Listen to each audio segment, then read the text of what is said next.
کل گردوں کے ایک اسپیشلسٹ آئے تھے یہاں پہ,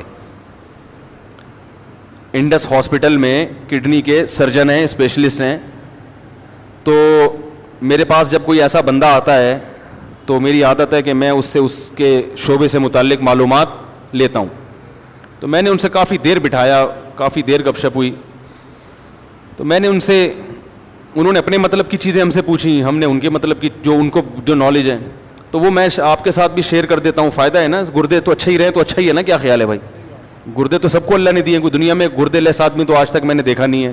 تو جو بھائی جن کے گردے نہیں ہیں وہ جا سکتے ہیں, جو گردے والے ہیں وہ بیٹھ کے تھوڑی سی بات اور سن لیں, فائدہ ہوگا ان کو, کیونکہ یہ گردے اسی طرح کام کرتے رہیں.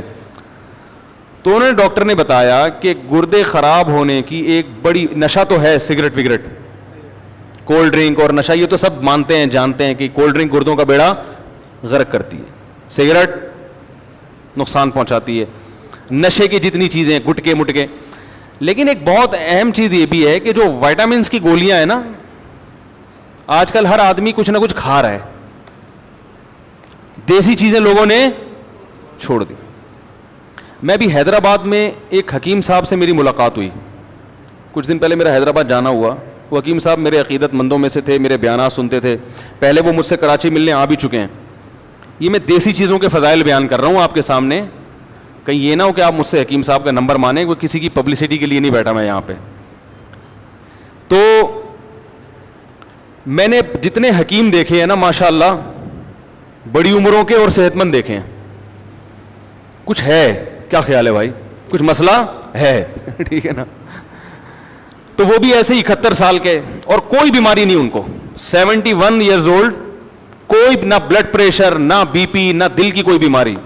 بیگم کا انتقال ہو گیا تو میرے پاس آئے تھے کہ رشتہ بتا دیں کوئی. میں نے کہا بھائی میں شادیاں نہیں کراتا. میں نے کہا ابھی 71 سال میں آپ کو کیا ضرورت ہے؟ کہہ رہے ہیں نہیں بھائی ہم ضرورت ہے ٹھیک ہے.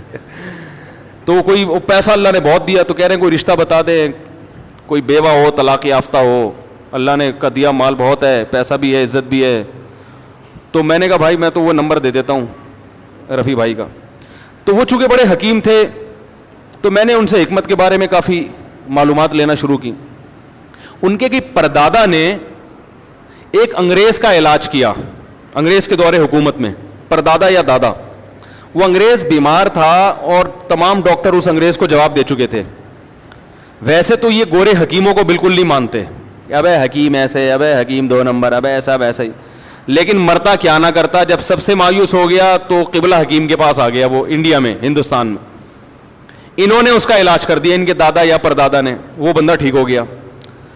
تو اس گورے نے, آفیسر تھا وہ مرتے مرتے اللہ نے اس کو زندگی دی. تو اس نے کہا بھائی بتائیں کیا چاہیے آپ کو, کتنے پیسے چاہیے, پراپرٹی چاہیے تو میں پراپرٹی دینے کے لیے تیار ہوں, کیا چاہیے. تو یہ بڑے عقل مند تھے قبلہ حکیم, کو بادام وادام کھاتے ہوں گے. انہوں نے کہا بھائی ایک سرٹیفکیٹ بنا دو, اس پہ اپنی اسٹیمپ لگا دو کہ میں نے تمہارا علاج کیا ہے جبکہ تم لا علاج تھے. یہ سرٹیفکیٹ میری اولادوں میں چلے گا. یہ ایک حکمت کی دلیل ہوگی. کس کے ہاتھوں سے لکھی ہوئی؟ گورے کے, انگریز کے ٹھیک ہے نا. کہ بھائی حکیم بھی اتنے خالی, بولو نا کیا ہو گیا, اتنے خالی نہیں ہوتے جتنا ان کو سمجھا جاتا ہے. تو ایک سرٹیفکیٹ, ایک اسٹیمپ, تو وہ ابھی تک ان کی نسلوں میں چلا آ رہا ہے, اس گورے کے ہاتھ سے لکھی ہوئی تحریر اور اس کی اسٹیمپ. وہ آفیسر تھا. تو یہ حکیموں کی صحتیں اتنی اچھی کیوں ہوتی ہیں؟ اس لیے کہ تمام دوائیں بچوں کی پہنچ سے دور رکھتے ہیں اور خود بھی ان کی پہنچ سے دور رہتے ہو. دوا کا اصول ہے شدید ترین ضرورت کے بغیر استعمال نہ کی جائے. آج ذرا آئرن کی تھوڑی سی کمی, آئرن کے کیپسول پھانکنا شروع کر دیے. فلاں چیز کی کمی, فلاں کے کیپسول. ابے بھائی آئرن کی کمی ہے تو سیب کھا لے, پالک کھا لے, اللہ کے بندے, پالک سے تو ویسے پتری ہوتی ہے, سیب کھا لے. لائف اسٹائل کو تمیز سے ٹھیک کر لے, تو جلدی سو لے, صبح جلدی اٹھ لے, ایکسرسائز کر لے, اندر کا سسٹم صحیح ہوگا تو آئرن کی کمی, کسی میں کیلشیم کی کمی تو کیلشیم کی گولیاں پھانکنا شروع کر رہا ہے وہ. جب آپ کے اندر کا سسٹم ٹھیک نہیں ہوتا تو کسی نہ کسی چیز کی کمی ہوتی ہے. جب اندر کا صحیح ہوتا ہے نا آدمی, تو جو کھائے گا ساری چیزیں پوری ہوں گی اس سے. یہ جو گندم کی روٹی ہے, اس میں اللہ نے دنیا کی ہر چیز ڈال دی ہے. اسی سے ہڈی بھی بنے گی, اسی سے آنکھوں میں بینائی بھی آئے گی, اسی سے بال بھی گرو کریں گے. گندم کو, میرا بیان سن لیں دوبارہ, آڈیو بیان ہے گندم کی روٹی. تو جب اندر کا سیٹ اپ صحیح نہیں ہوتا تو پھر ساری چیزیں کیا ہو جاتی ہیں, تو انہوں نے بتایا, جو کڈنی کے اسپیشلسٹ تھے, کہ یہ جو وائٹامنس کی گولیاں کھائی جا رہی ہیں, یہ اس سے بھی کیا ہو رہا ہے, گردوں میں پتھری بنتی ہے. تو اور بہت ساری کافی مفید معلومات, اللہ ان کو ان کی عمر میں برکت دے, کم از کم ان کے گردے اللہ صحیح رکھے, ٹھیک ہے نا. تو انہوں نے ہمیں کڈنی کے بارے میں اتنی اچھی معلومات دی.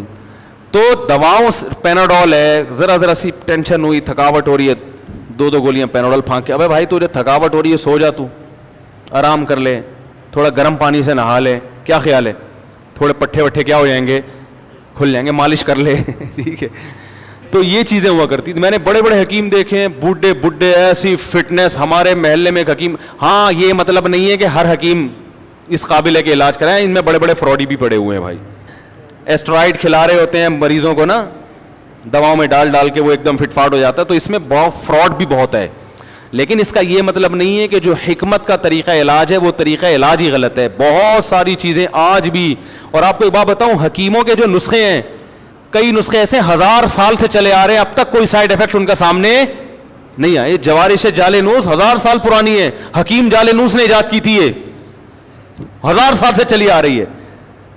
کہ نام کتنا اچھا ہے, جوارش جالینوس ہے بھائی. اور آپ کو بتا دوں 2-4 چیزیں گھر میں لا کے رکھ لیں, وہ کھایا کریں.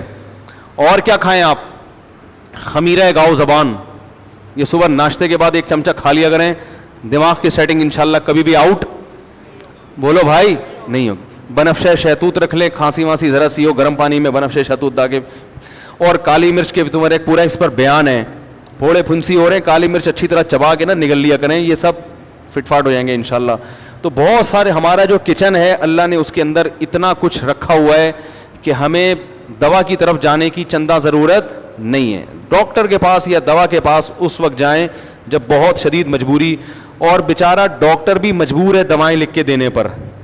ڈاکٹر یہ کہتے ہیں کہ ان کمبختوں کو دوا لکھ کے نہ دو تو یہ سمجھتے ہیں کہ ہمارا علاج ہو ہی نہیں رہا ہے, وہ دوبارہ ڈاکٹر کے پاس آتے ہی نہیں ہیں. اور جتنے بھر کے کیپسول لکھ کے دے گا نا, لوگ سمجھتے ہیں یہ ہے بہترین ڈاکٹر.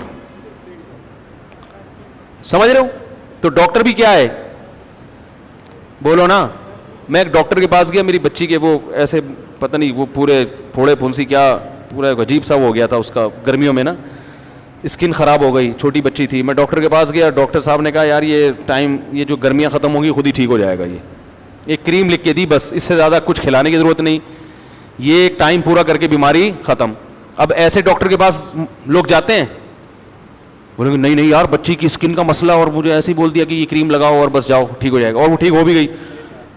وہ تو ایسے ہی ڈاکٹر ہوگا, بیٹھتے ہی کیا کرے, سب سے پہلے ایک انجیکشن ٹھوکے, پھر اتنی دوائیں لکھ کے دے, پھر یہ صبح شام. ایک نفسیاتی اثر ہے, لوگ اس سے زیادہ متاثر ہوتے ہیں. تو ایلوپیتھی کی بھی بہرحال ایک طریقہ علاج ہے, لیکن حتی الامکان کوششیں کیا کریں بھائی, چھوٹی موٹی بیماریوں میں دوا کھانے کی کوشش نہ کیا کریں, ویسے ہی ٹھیک ہونے کی کوشش کیا کریں. ٹھیک ہے, پرہیز کے ذریعے, کالی مرچ کے ذریعے, لہسن کے ذریعے. اب لہسن ہے وہ کولیسٹرول کو ختم کرتا ہے باڈی سے, تو پہلے سے ہی کولیسٹرول کو ختم کرنے کے لیے لہسن کھانا شروع کر دیں, بجائے اس کے کہ بعد میں اتنا بڑھ جائے کہ آپ کو پھر ہاسپٹل میں ایڈمٹ ہونا پڑے, پھر آپ کو بھاری بھرکم ٹیکے لگیں. تو بہتر نہیں ہے کہ ایک عمر کے بعد صبح آپ نے ناشتے کے بعد ایک لہسن پھانک لیا, تو سیٹنگ تھوڑی سی انشاءاللہ صحیح رہے گی. بلکہ ناشتہ اتنا ہلکا کیا کہ کولیسٹرول پیدا ہی نہ ہونے دیں. کیا خیال ہے بھائی؟ نہیں آ رہی تو رہنے دیں, ایسے ہی ٹھیک ہے بھائی. تو یہ گردے کی جو بیماری ہے نا, یہ اس سے بڑا گہرا تعلق ہے گولیوں سے اور سگریٹ اور یہ کولڈ ڈرنک وغیرہ, ان چیزوں سے. ہر دوسرا تیسرا آدمی گردوں کا مریض بنا ہوا ہے. اور یہ جو پریگنینسی میں خواتین کو گولیاں کھلائی جاتی ہیں اکثر وٹامنس کی, ان کی زیادتی پھر بگاڑ دیتی ہے کیس. ان عورتوں کے کڈنی میں مسئلہ ہوتا ہے. پرانے زمانے میں خواتین کو پریگنینسی ہوتی تھی, دیسی گھی کھلایا جاتا تھا, پھل فروٹ کھلائے جاتے تھے, بچے کی ولادت کے بعد بھی وہ دودھ جلیبیاں لائی جاتی تھیں. اب یہ تکلفات لوگوں نے چھوڑ دی ہیں, اب وہ ٹیبلٹ پہ آ گئے ہیں. بھائی ٹیبلٹ تو پھر یہی کرے گی, دودھ جلیبی کھایا کرو. مفتی طارق مسعود صاحب, میرے والد صاحب خواجہ تقی الدین شدید علی ہیں, اور ان کو ڈائلیسس میں ڈال دیا. اب دیکھو یہ بھی ڈائلیسس کا کیس ہے نا گردوں کا. اللہ تعالیٰ ان کو شفا عطا فرمائے, دل سے دعا ہے بھائی.